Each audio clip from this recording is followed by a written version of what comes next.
اعوذ باللہ من الشیطان الرجیم پناہ مانگتا ہوں میں اللہ کی شیطان مردود سے۔ بسم اللہ الرحمن الرحیم شروع اللہ کا نام لے کر جو بڑا مہربان نہایت رحم والا ہے۔ پیغمبر اسلام کو اللہ نے انسانوں کی ہدایت کے لیے بھیجا، اور پیغمبر نے بھی،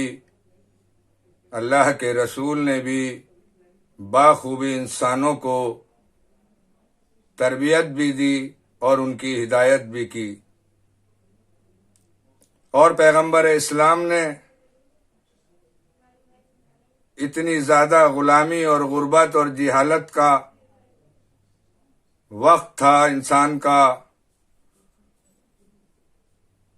اور پیغمبر اسلام نے اللہ کی بات ان انسانوں کے سامنے رکھی اور اللہ کا پیغام پہنچایا۔ مکہ اور مدینہ اور عرب کی سرزمین سے پوری دنیا میں یہ پیغام گیا کہ اللہ ایک ہے، اللہ کی ذات ایک ہے، اور پیغمبر اسلام نے یہ پیغام پوری دنیا تک پہنچایا۔ اور نہ جانے اس زمانے کا جاہل انسان اتنا جاہل تھا، چاہے جس کو خدا مان لیتا تھا۔ اس دور کے اندر پیغمبر اسلام نے جہالت کو مٹایا، غربت کو مٹایا، اور لوگوں کو غلامی سے آزاد کرایا، اور اللہ کا پیغام بخوبی ان انسانوں کے درمیان پہنچایا، اور یہ انسان روشن ہونے لگا اور بہتر اللہ کے راستے پر چلنے لگا۔ ہر کسی نے پیغمبر کا اور اللہ کا اور اللہ کے رسول کا اور قرآن کا اقرار کرنے لگے لوگ، اور پیغمبر اسلام کو اللہ کا نبی، اور جو پیغمبر اسلام کہہ رہے تھے، جو قرآن دیا، اللہ نے قرآن نازل کیا، تو پیغمبر اسلام نے بتایا کہ یہ ہے خاموش قرآن اور محمد ہے بولتا قرآن۔ یہ بھی اللہ کا پیغام دیتا ہے اور محمد بھی اللہ کا پیغام دیتا ہے۔ اور مکہ اور مدینہ اور عرب کے مسلمانوں کو بخوبی غدیر کا میدان، حاجیوں کا میدان، اور من کن تو مولا کی صدا بلند کری پیغمبر اسلام نے، اور ان مسلمانوں کو دکھلایا کہ میرے بعد محمد علی ہیں، جس کا میں مولا اس کے علی مولا، من کن تو مولا فہذا علی مولا۔ اور پیغمبر اسلام نے اپنے بستر پر بھی علی کو دشمنوں کے سائے میں لٹال کے دکھلایا کہ میرے بعد یہی محمد ہے۔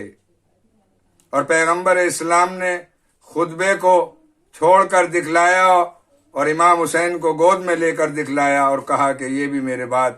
محمد ہی ہے اور قرآن ہے بولتا، حسین ابن علی۔ کون سی ایسی منزل ہے آپ سجدے میں ہوں، جناب امام حسین آ کے بیٹھ جائیں تو حکم خدا ہو، اے میرے نبی سجدے کرتے رہو۔ دوش پر حسن مصطفیٰ حسین ابن علی کو ان مسلمانوں کو دکھلایا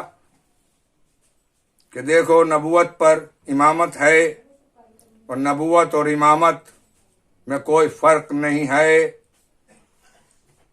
یہ پیغام خدا دیتی ہے اور حکم خدا ہی ان کا پیغام ہے۔ اور اس کے بعد وہ وقت بھی آیا، سفر کا مہینہ اور 28 تاریخ، اور پیغمبر اسلام کو اللہ نے کہا کہ اے میرے پیغمبر، اے میرے حبیب، اب اللہ کے پاس آ جاؤ۔ اور پیغمبر اسلام اس دنیا سے سدھارے، اور فاطمہ زہرا نے اپنے بابا کا فرش اعزا بچھایا، اور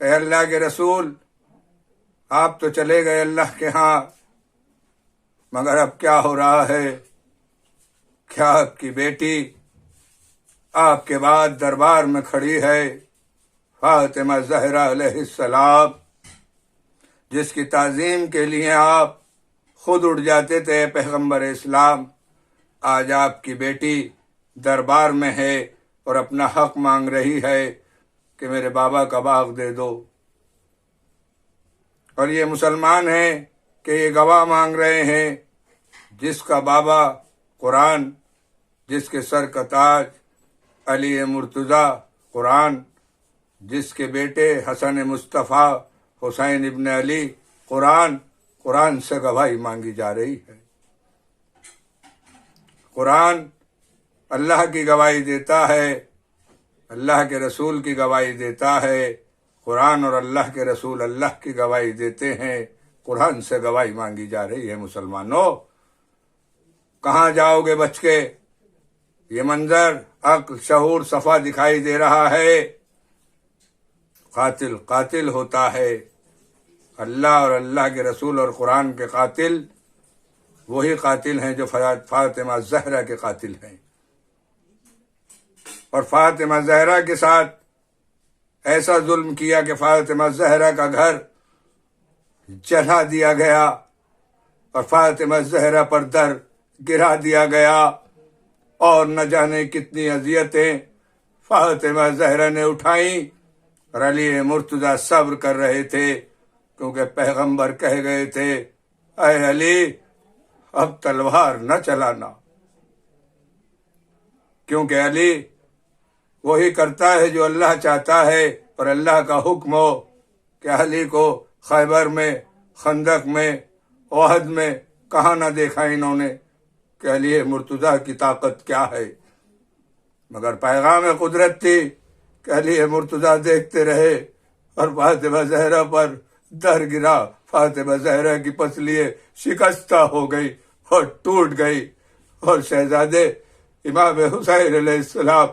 اپنی ماں کو دیکھ رہے تھے اس حالت میں، اور چیخ رہے تھے اور رو رہے تھے۔